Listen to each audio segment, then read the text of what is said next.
यदा यदा हि धर्मस्य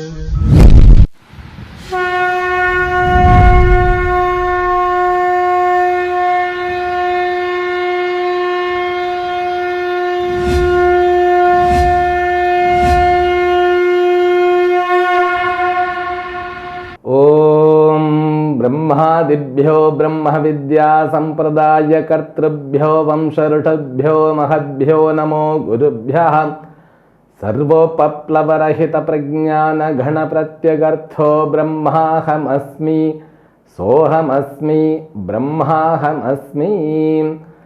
ओम प्रपन्न पारिजाताय तोत्र वेत्रैकपाणये ज्ञानमुद्राय कृष्णाय गीतामृतदुहे नमः। May the Almighty Shri Lord Venkateshwara bestow all kinds of prosperity, health, wealth and eternal happiness with the Paripurna Lakshmi Katakshams to you and the entire your family and friends. Let us begin Bhagavad Gita, verse number 2 of 16th chapter.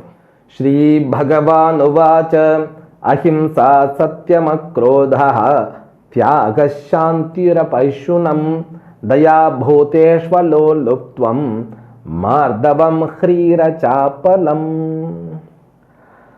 Bhagavan has started introducing the nature of the third varieties of people who is committed to the life of a Jnana Yoga. Bhagavan began in the last verse with the word Abhayam. That word itself, it brings the complete knowledge, picture of this lifestyle. These are all lifestyle. It's not a destination. But these qualities also must be kept as the destination to reach them. Because these qualities are the means and these qualities are the ends. Before attaining the knowledge, these qualities are they seems to be the preliminary destinations which can be the means to assimilate the knowledge. When you go to a guru, you may not have these qualities, but slowly when Shastra begins, you may make yourself to be befit to these qualities.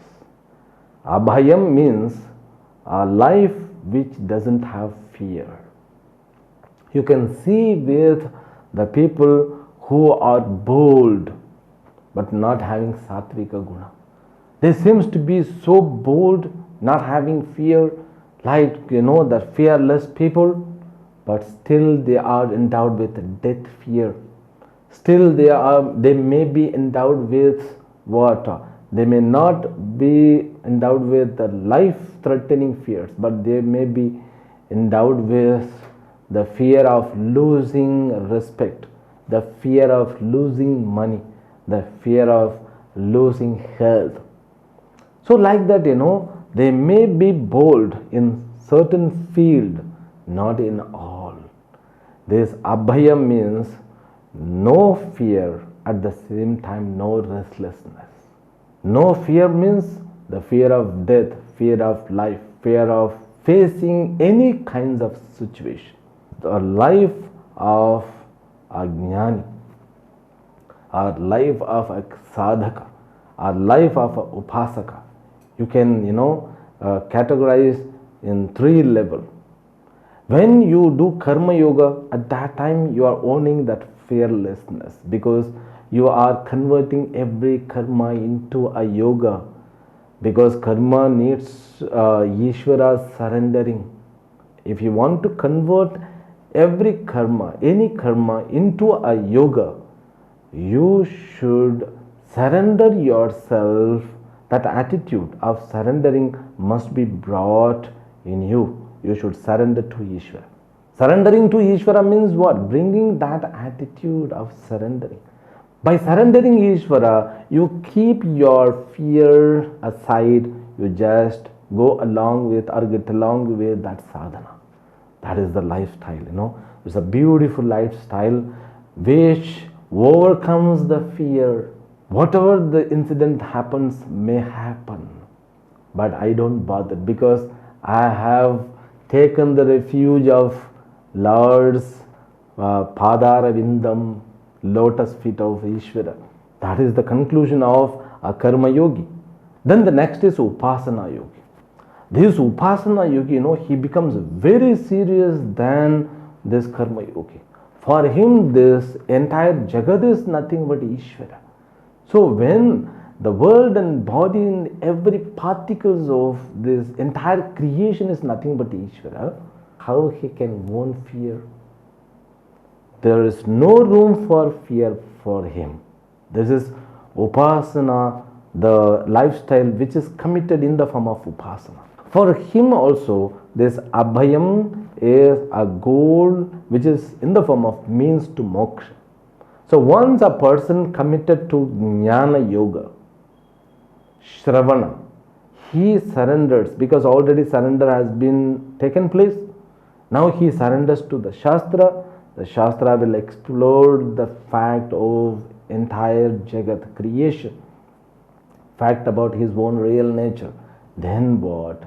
He becomes fearless entity, which is known as Brahman. Udaramantaram kurute athatasya bhayam bhavati. Where there is a duality, there is a chance of getting fear. Here he doesn't see anything other than his own nature. How can he have the fear? That is abhaya samsuddhi. Before attaining knowledge, this fearlessness comes through surrendering. After attaining knowledge, the fearlessness becomes the nature of that person. Therefore, that person himself in the form of fearlessness, abhayam. And he is not going to commit any himsatmakam action. He is not going to harm others because where there is no fear, there you can find the people collapse others' life. It happens with all asuras, rakshasas' life because in Puranas when we study about their life, what do? They just do tapas. They will own a life of austerity for long period of time, means for the thousands of years. Karma has got that capacity. Whether you have belief of Ishvara or not, if you perform the karma, definitely you will gain the strength. That strength gives a kind of fearlessness. That fearlessness makes him to be proud about his strength. He starts thrashing others' security. That's what we hear with all Rakshasas and Asuras' life, which we are going to study thoroughly. That we cannot find here. That words which begins with Abhayam, these words which begins with Ahimsa. Abhayam, Abhayam means what? Fearlessness, which is endowed with Sattva Guna and which is also endowed with Jnana Yoga Vyavasthitihi, and which also takes part of charity with all kinds of restriction, restraining the organs, committed to Yajna Karya, Swadhyaya, austerity, then Arjavam. So all these qualifications can be put in the name of Abhaya, means a fearlessness topic. Then now come Ahimsa. Where there is fearlessness, that person can practice Ahimsa, my dear, not a coward who can follow this lifestyle of Ahimsa. That is not called Ahimsa. In order to have a lifestyle in which the Ahimsa is given priority means what? That person should own the attitude, own the strength of Abhayam. Ahimsa means what? Not harming anybody and not harming his own system. In order to have a life which is committed to Ahimsa means we should have knowledge of Shastra, because the life without Ahimsa is impossible. When you breathe, When you breathe, at that time, we kill lakhs of bacteria. It means it's not ahimsa, it's ahimsa alone. Now, in order to survive, we have to be endowed with certain kind of himsas, certain amount of himsas. Okay? Now you think about Mahatma Gandhiji. You think about a person who is called Harichandra. They committed their life for Satya, Ahimsa and Satya. Now, how can we apply this quality in our life? When you study, Ahimsa, oh my God, ye mera bas ki baat nahi hai. We think that, this is not our bread and butter. It is impossible for us. Ahimsa is possible when you understand how to apply it. When you understand the norms of dharma. So dharma which supports for ahimsa. Dharma says, yes, my dear, you can have a life of ahimsa by understanding the system of dharma. You live a life, means your survival includes certain amount of himsa. Himsa means that harming other creatures. Therefore what? Your life should give the priority to neutralize that himsatmakam karma. Himsa will bring papa. Therefore what? We have to have a life which can neutralize that small amount of papa which is earned by having this himsatmakam karya. Therefore this ahimsa is a big topic, I tell you. Ahimsa is a vast topic which is the foundation of our religion. I should not say, religion. The foundation of our Sanatana Dharma. Therefore, ahimsa is the motto. Ahimsa paramo dharma. Therefore, it is said paramo dharma. In order to follow the ahimsa, all other norms are given. Even a jnani who is thoroughly gives priority to this ahimsa. Okay. Then satyam. Ahimsa means, verbal himsa or the physical himsa, mental himsa. All these must be avoided. You can harm people through your verbal activity. You can harm people or hurt people through your physical body or physical gesture. You can also harm with your thoughts. The people are very careful. They don't harm any other creature with the thought, by physical system, through verbal activity. That life is known as ahimsatmakam jivanam. Then satyam. Satyam means what? That truth.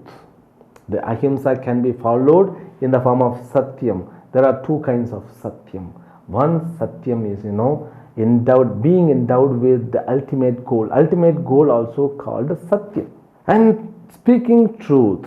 Speaking truth means what you think, you just speak to the people. But at that time, you have to remember that truth should be governed by ahimsa. You should not hurt by the name of truth. Okay? That I have given lots of example. If a doctor, he gets a patient who is undergone a heart attack, some stroke has taken place. Now he receives the patients, he gives a preliminary treatment and all. Now patient asks, what happened to me, doctor? Then what he should say? He would say that, no, it's not very serious, some small, some muscles cramping, I think, suppose. It is like that. Then after the treatment, after 2 or 3 days, when patient came out, he comes out, at that time doctor can say, your heart, it stopped for a second, then it continues, it continued beating. Then patient will ask, is it not called heart attack, doctor? No. See, this is not heart attack at all. I don't know. People, outside, they may say, but I don't consider it as a heart attack. So now the truth is given in polished way. The truth also is told, revealed, but there is no harmful things happen. No hurting took place. That is the way we have to live our life with our own system. We should not collapse by having too much food. See, too much food is a kind of himsa, and having violent thoughts, it's a kind of himsa. And not only that, that violent activities towards out, it is also a himsa. And giving priority to the sensory pleasures, it is a kind of himsa. And satyam means what? A life, that life which leads to the ultimate goal, that is also known as satyam. We have to be endowed with that. So verbal satyam, and we have to be endowed with that ultimate satyam. Both has to be followed by the word of satyam. Then akrodha, it's very difficult, I tell you. Akrodha. One person came and asked, Swamiji, you always talk about one should not become angry. Yes, of course, becoming angry, it means what? It is the person is victimized. Victimized by the circumstances, victimized by his own inability. It's a kind of reaction, it's not an action. We should have a separate camp to organize or manage the anger. This anger management, it becomes a very big task of human being, because nowadays, so they are victimized in all the way. Everywhere they are victimized. The family member also, when you get a family, the family has got its own need. A person, the captain of a family, he suffers like anything. That suffering cannot be explained at all. That is called great samsara. You have to study again and again the first portion of 15th chapter to understand what it can be the cause. That 15th chapter is not enough to describe the suffering about that person, of that person. He suffers like that. Then what happens? He gets a kind of hatred attitude towards everyone, towards himself. He starts harming his own sharira. That is what? Drinking habit, smoking habits, and some kind of eating, eating habits. Too much eating. So eating too much, it's also a kind of harming to the sharira.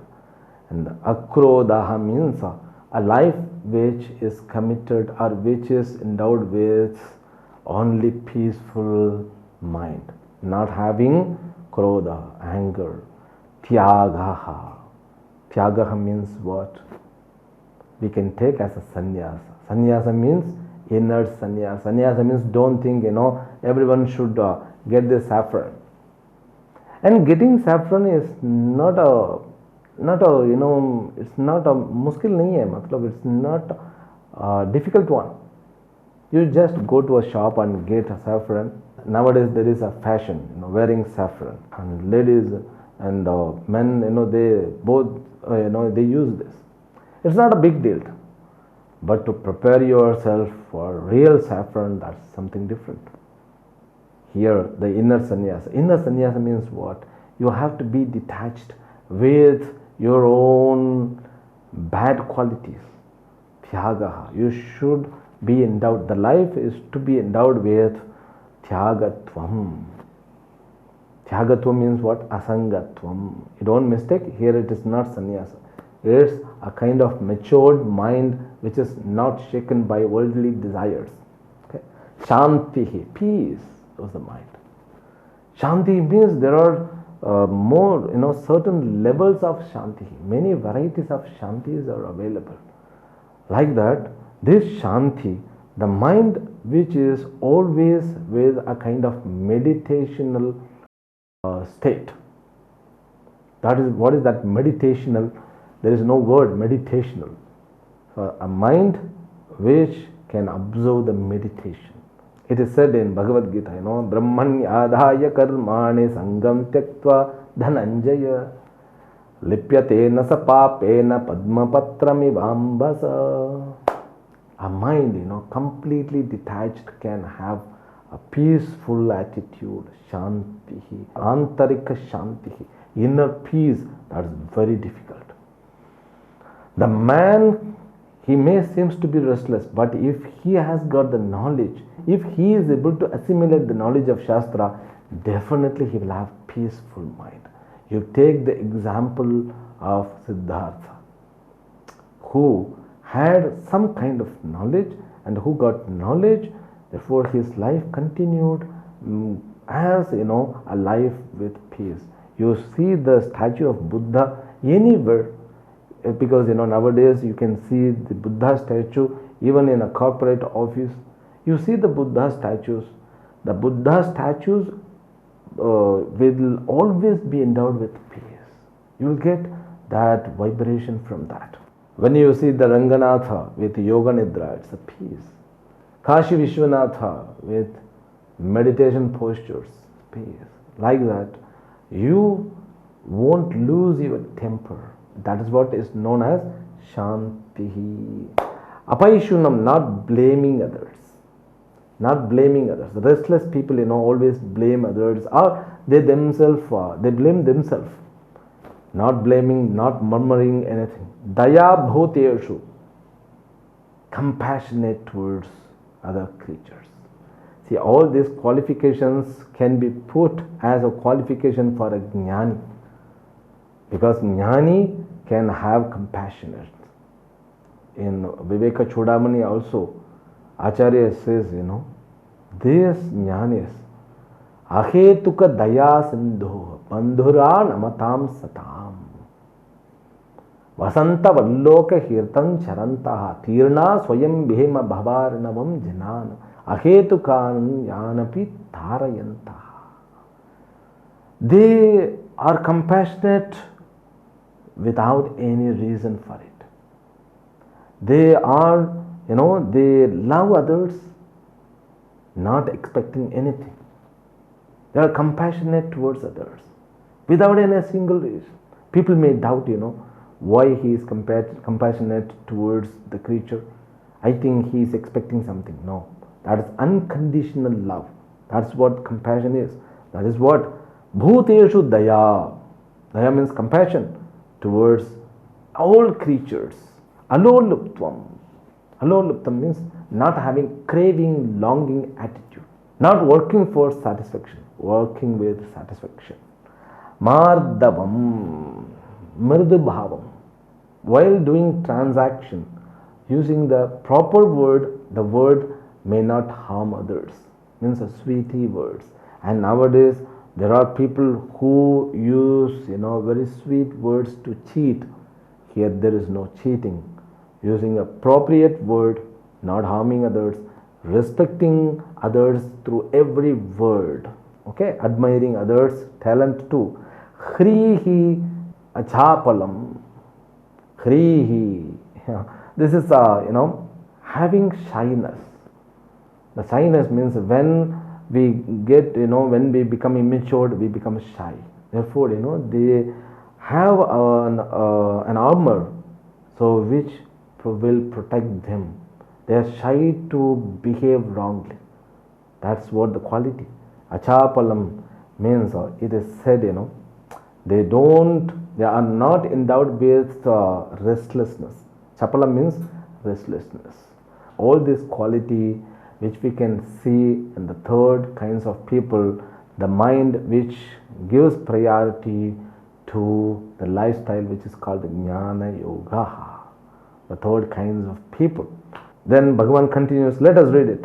Teja kshama dhriti shaucham adroho nati manita bhavanti sampadam daivim abhijatasya bharata. Tejaha kshama dhritihi. These are all very subtle qualities. We should have a separate session for it. Here in these words, Bhagavan concludes this Daiva Sampati.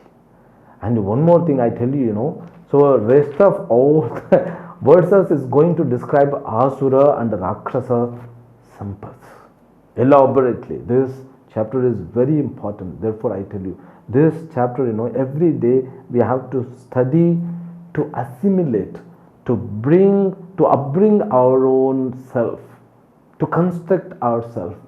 Whether the person understood 15th chapter of Bhagavad Gita or not doesn't matter. Just if he is able to understand every word of this chapter, it's enough to have a huge successful life. That is what we are doing with the blessings of Lord Venkateshwara. We will be definitely able to succeed in that. We will see in the next session tomorrow. Harihi Om. Om Purnamadah Purnamidam Purnat Purnamudachyate Purnasya Purnamadaya Purnamevavashishyate. Om Shanti Shanti Shanti. Harihi Om. Shri Gurubhyo Namaha. Harihi Om.